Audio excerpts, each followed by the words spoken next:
কি ব্যাপার ভাই, আপনি এখানে মন খারাপ করে বসে আছেন কেন? আর আজকে আপনি আমার গায়ে ময়লা ফেলেন না কেন?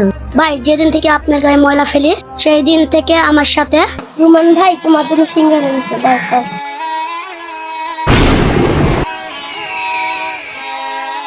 আপনি যদি আমার গায়ে ময়লা ফেলে খুশি হন তাহলে ফেলতে পারেন ভাই, আমার কোনো সমস্যা নাই। কিন্তু আপনি নামাজ পড়া ধরেন, দেখবেন আপনার সব কিছু ঠিক হয়ে যাবে।